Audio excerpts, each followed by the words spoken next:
So yeah, I asked Tommy, are you nervous? So she said yes. So I said, oh, me too. And I will tell you why. So the thing is, my memory is getting really bad, like everybody else's memory my age. So it's nothing, I don't feel exclusive. It's like totally normal. Also, I'm not disturbed by it. It's just the way it is. So it could be that some of you I should have recognized, and but you can notice it when I have you come with a big smile on your face, and oh, hello Anila, how are you? And I think, oh, I don't think anything. I don't make that face yet. I have enough control over the whole situation. I changed the last 1-2 years, and but when my kind of response comes, oh, very well, thank you, how are you, comes a bit hesitant, that means I didn't recognize you. So I'm sorry. No, I'm sorry. No, I'm not really sorry. It's just I'm not doing it on purpose. It's not pleasant. It happens. I could get upset about it. I chose not to get upset about it and just to be honest about it. And a very good friend of mine who is dement, and I really admire her because she goes around and says, oh, hello, maybe a few years ago I would have recognized you, but now I don't recognize you. Maybe I don't know you, maybe it's the first time we meet. She's so open about this. And she goes to the shops and she says, she still does sometimes shopping by herself. Look, if I start to behave in a really strange way, please, this is the phone number you can call. They will come to pick me up. I think this is a really, really good way to deal with it, because it's difficult enough when you lose your memory and you don't remember the people or the places anymore. So if you try to hide it on top of it, then it becomes really complicated. Not just for you, but also for the people who would like to help you. So so I thought, okay, when the time comes, I'll do like her. So I'm not dement, but it's also my memory is just going really fast in a way. Also, like Pia said, well, you remembered my name, for example, Doron's name, first visit here, I didn't remember, and I should remember Doron, come on, it's like, so like this. So you're lucky if I remember you, if I remember your name, then double lucky, and if not, then just, that's the way it is. And you can tell me, oh, don't you remember me? And I will say no. I will be honest about it. And if you feel hurt by that, so don't ask me, don't you remember me? Okay. If you want me to remember you, then don't ask me, don't you remember me, because I might not. Yeah. So even people I know quite well, so like the one. So there you go. And this is also why I really want to stop giving kind of formal teachings, because I do forget things, but my mind is still very creative. I can still come up with all kinds of answers. Might be Buddhism, maybe not so much, but sounds logical. And I can interpret a lot of stuff into it that seems kind of reasonable. And so Buddhism for me is too serious to start to play around like this just to give an answer. So this is why. But don't be, oh, it's okay, I will still come to Israel as long as you want. I keep telling every group, look, if it gets too much and you feel like, oh no, this is not responsible anymore, we can't have her, then you just tell me, and that's fine. I don't mind stopping to give courses, talks and all this. I'm by nature lazy, so I quite like to do nothing, although it doesn't look like it, but yes, I love it. So, no responsibility, no responsibility, no this and that. It's like, then I can really relax. And they keep telling us, the first thing you sit down to meditate, relax. But how can you relax if you're running around and doing so many things? It's very, very difficult, yeah? What we can relax is the body. This is easy, which is body awareness and all this. It's quite easy, but then to relax the mind so that you're not planning, oh, tomorrow is this, then it's that, and I haven't prepared yet, yeah? I haven't prepared yet and all this, so I was, during Corona, I have to say, I was very happy. But yeah, I did Zoom things because people asked me to. If they wouldn't have asked me, I wouldn't have done anything. And but I was very happy because I left the center also in Bern, where I had a lot of responsibilities, and I just felt, okay, that's enough. And So I left and I felt much more kind. So you see, this is open heart, kind heart, okay? If we're stressed, it's very difficult to be open and kind and all this. Yeah, because then it's me, I. It's working. No, camera, video. The camera video, well, go on, is here, not to worry. Your qualities are being underestimated again. No, never. No, ever. So anyway, so I kind of, I quite enjoyed, and I really noticed how much kinder and how much open I am when I just don't have to do anything. Yeah, so of course, some of you are still young, so you still have to work. I can stop, I'm old enough. But it's really good to see not to overload the whole thing. Then of course, again, what I'm doing until now, I still do it with a lot of joy, right? So then that helps. Then you're not so stressed because joy gives you a lot of energy. So this is what we have to learn. So we can learn or train. It's not so much a learn, it's a training, it's a learning. We can train also not to wait because we have very little time. So when there's, you have an appointment with somebody or you're at the doctor, this is the newest practice I'm starting to teach people. Instead of waiting, which is a closed mind, and hopes that, the next patient will come out very quickly so you can go, to relax. And to think, oh great, I don't have to go in yet, I can just be here, I can just relax. Or you wait for the bus, or you wait for the train, or the red light, or whatever, to really notice the waiting mind, and then to try to open up with some breathing exercises, just by breathing out, thinking, wow, so fantastic, the person is late, I have nothing to do, I have nothing scheduled. Or sometimes a whole day, like you want to come to a retreat, or you want to do something, and but maybe the retreat is full, or something else happens, I don't know. And then you have a free weekend, so instead of being disappointed that you couldn't go where you wanted to go, or you couldn't do what you wanted to do, you think, wow, an unplanned free weekend. And then you will notice it's not so easy not to do anything. Because the first thing you will do is trying to find something to do on that free weekend, right? And then to do all the things that usually you don't have time to do. So for that I can give you well then you would have to take the things with you. Yeah, no, that's not going to work. I think that's it. No, because I was about to say, we just did newness, one, and so the second day you don't eat, you don't drink, you don't talk. Those of course is, I leave people to choice about their telephone. I think they're grown-up people. If they want to spend their time with the telephone, by all means, I don't want to go around policing and whatever. People want to give it up voluntarily, they can give it up.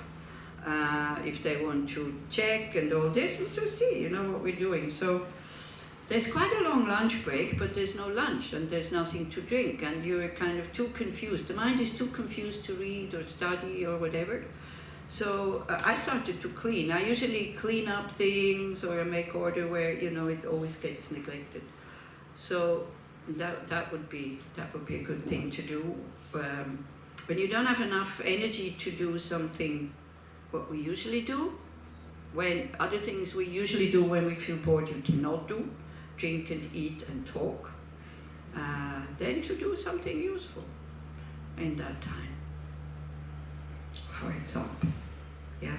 So with this waiting, it looks like the times when we are waiting are becoming the only times when we don't have anything to do, right? So use them in a good way. So we can use everything, right? Also, difficult situations, whatever, everything can become Dharma teaching. I don't want to call it Dharma teaching. Everything can be something for you to make something useful out of it, even though it looks like it absolutely shouldn't be there and I don't want to deal with it. You have a tendency to avoid these things and all that, because avoiding it is not going to help. Avoiding it, it's sitting on your shoulder, and even though people who really have to do very important jobs, they say, oh, first I have to go and rest. You can't rest. You cannot rest if the job is still, if it's something that you have to finish, written or whatever. Just come in, it's okay. Try to find a space. Yeah, it's okay. There's one here, there's one there. So you would have to separate. Is that okay? So also, when people come a little bit later, they're not too late. They're just a little bit after you, a little bit later. It's never too late. We can always do something useful. So whenever you come to, also for you maybe next time, because sometimes we get held up by the children, by the traffic, by, habit of not leaving at the right time, or the ways being wrong, or I don't know what, So also try to not to feel bad when you come later. Yeah, we can. I'm giving you a lot of clues how to keep your heart open, because when you see, I'm already blah blah, and then you stand at the door, everybody looks at you. How does it feel? It's good, the attention, Oh, okay. So then, if you're like this, it's very good. So if you have this attitude, you have to be late all the time. Again, not too late, but just late, okay? If you have more an attitude already a little bit, not liking attention so much, then it's good to be on time, or to really see it, okay, everybody is staring at me. And then our ego, our mind starts to make stories, right? What are you going to think about me? Oh, well, maybe they are interested in you, maybe they're not, who knows? We always think we're so bloody important, isn't it? We're not. Yeah, everybody is concerned about themselves, don't worry, they just first look how they are and how they come across, so nobody notices others so much, by the way, because we're so preoccupied with ourselves. So that's another thing, to really notice when the heart closes and like that. So that's what we're going to do today. I don't know exactly, again, I didn't make a plan. We'll see how it goes. I quite like this when the group is so big. It's a bit difficult. I quite like it to go into like exchange, right? And I'm not just sitting here going blah, blah, blah.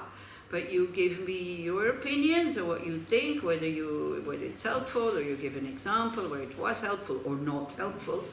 Sometimes it's really good to see that the Dharma is not the remedy for everything. Meditation is not the remedy for everything. Sometimes you can, when you're already in a bad state, you try to sit meditate. All your garbage is coming up, then it really explodes. So the whole thing about spiritual practice is that you start with something and then you learn. You just learn what is good for me and what is not so good for me. What works and what doesn't work. And then what makes it quite difficult is that there is not one method who will work all the time. It's the same as with your children. So your own mind is, we have to see our own mind as if it was a child of ours. Yeah? And sometimes we're lucky that our own children are not as crazy as our own mind, isn't it? Don't you think you're lucky that your children are not as crazy as your own mind? No, not many people agree with me. So you all think you have healthy minds and your mind is not crazy? Wow, what are you doing here? Maybe you can go out and have fun, right?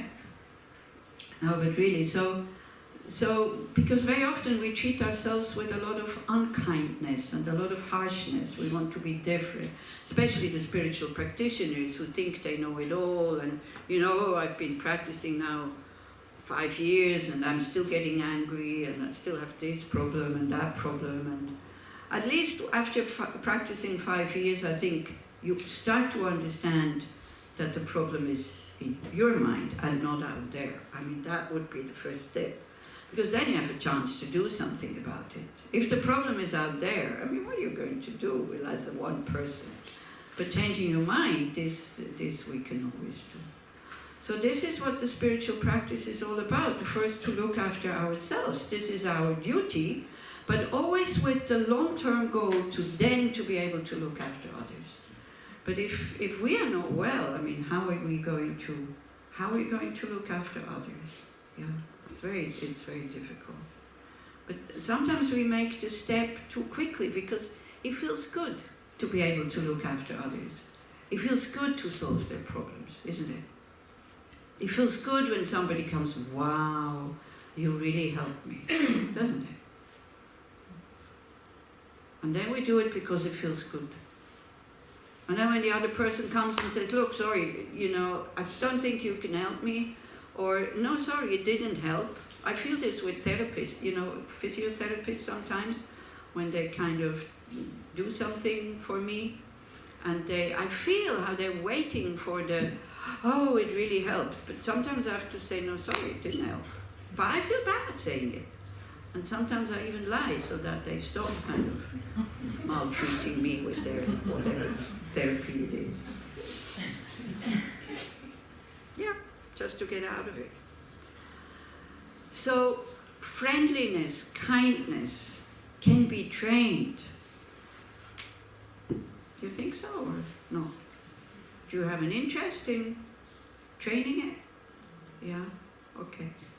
Without any fear coming up? Of course. Fear, I feel that fear is taking over many times. In many ways, that's what controls us. But the minute we understand that we want to overcome this fear by training. Mm-hmm. Yeah.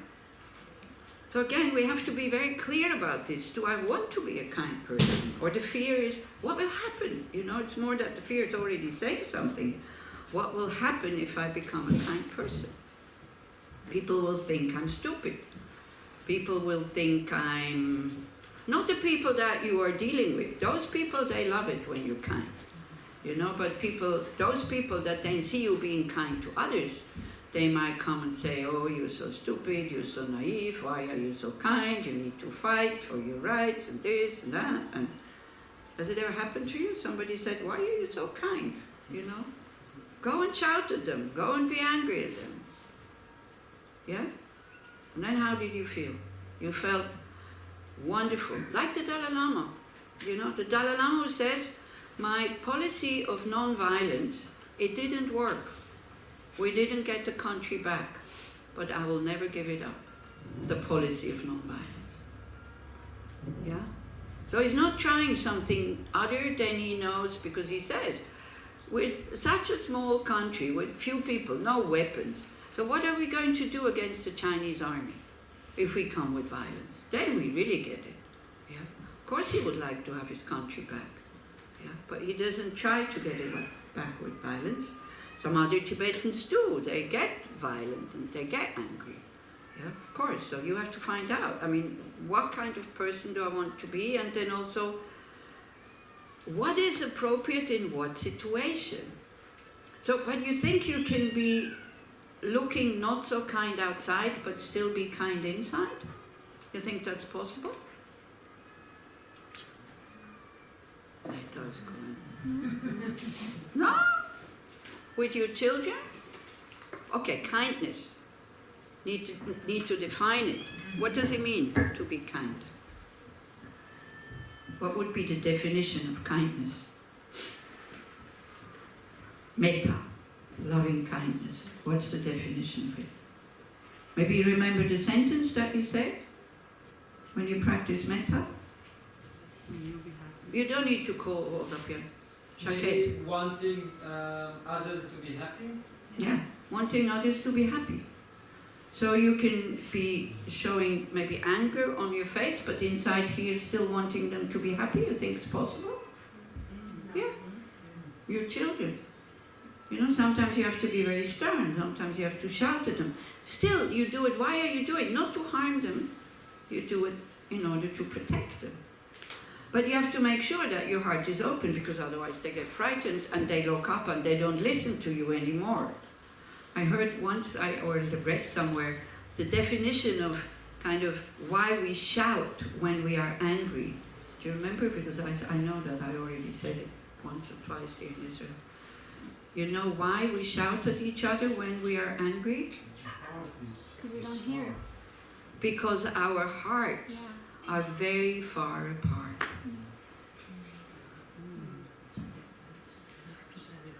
It's so touching, and it's so true. When I'm angry at somebody, really angry, like inside, I can make a very kind face, but still it's like I'm absolutely not interested about their happiness. That is what anger is all about. Yeah. So these are all the things that, okay, we spent the whole day now talking about these things, but you have to train this. So you have to train it, and how do you train it? By getting to know your inside, by getting to know how you feel. Yeah, this is what we're going to do now. I mean, you, I, everybody, if you want, or, you let the mind just wander wherever it wants to wander. As I said, you're grown-up people, you have all the freedom to do with your mind what you want, but we do like a 20-minute little just sitting, maybe reflection. We'll see what comes up. Because that's very much part of it, to get to know yourself. And to get you know yourself, of course you can ask other people, but your own mind is able to recognize what's going on inside. Okay, is everybody comfortable? Because if there's not enough space on that mattress, there's a gap, I think, so you can move a bit. Okay? Or otherwise there's space here, and so. Okay, so let go of the word meditation already, otherwise you get too serious. Just relax. But sit with a straight back if you can, full of self-confidence, without arrogance. We're kind of going to look at these things today. What is self-confidence? What is arrogance?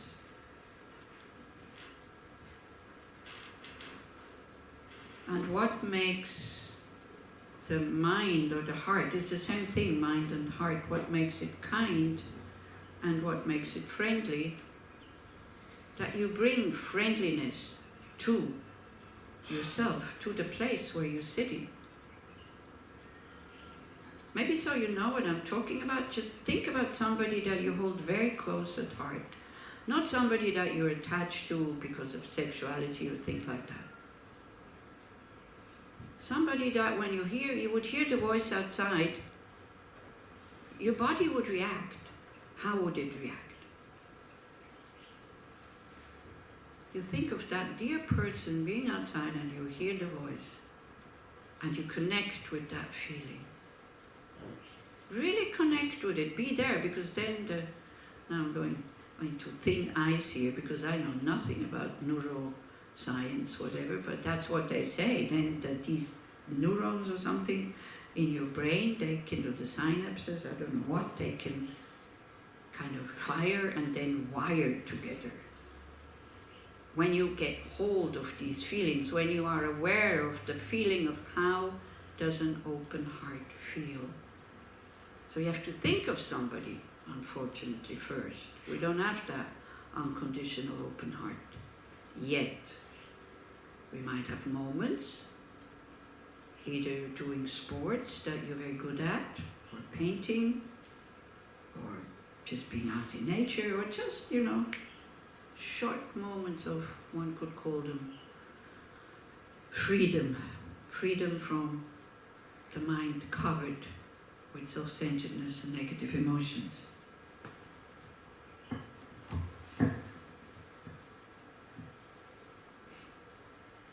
But then you try to apply that friendly feeling to yourself. Not so easy, isn't it? But if we can't have it for ourselves, then it's very difficult to have genuine friendly feelings for others, then these friendly feelings for others are very much based on how they are to me or with me. That's dangerous.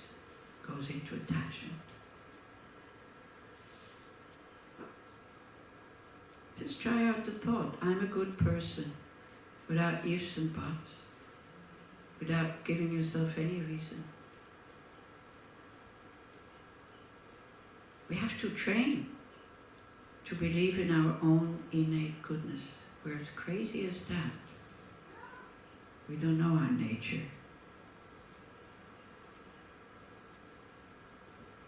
But we can train to discover it.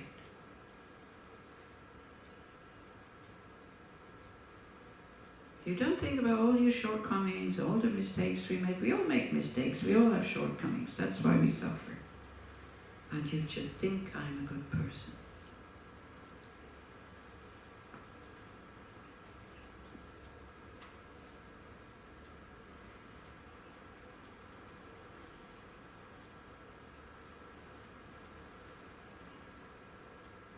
And you connect with that. When it fades away, you bring it back. And you get in touch and you experience the sensation of kindness, of open heart, of good heart.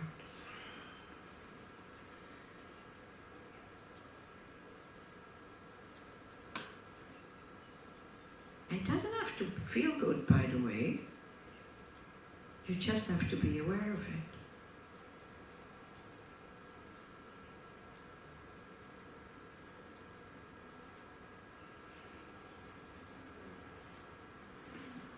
And here we don't have to prove that we are a good person, so let go of that also. You don't have to be anybody special. We're all the same. Nobody wants suffering, but we all have it. Nobody wants negative emotions, we all have them. Everybody wants to be lastingly happy, but we're not. We're all the same. Can you feel that connectedness now with others also? Because the purpose of training to bring our natural goodness to the surface is so that others can benefit from it.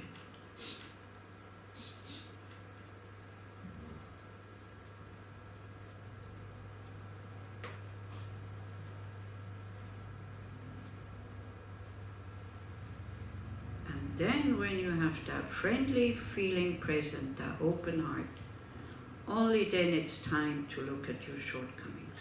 Only then. Otherwise you're not allowed. Otherwise you get at it with anger, low self-esteem, self-centeredness, comparing. There's no point. But we always do it very naturally. That's our habit that we have trained.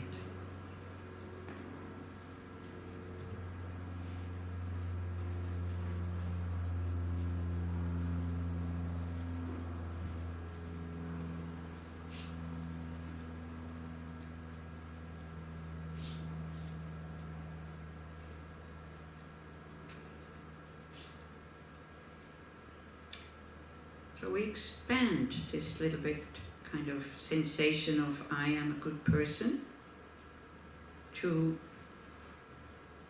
may others benefit from that goodness. And not just the few ones that I select. We really limit ourselves.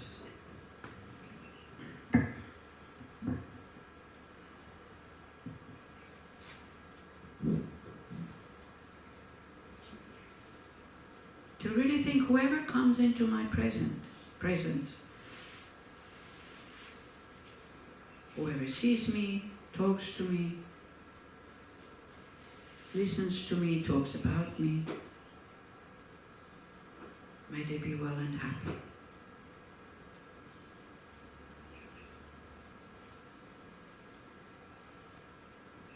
May I be able to share my qualities, my kindness, my goodness with them.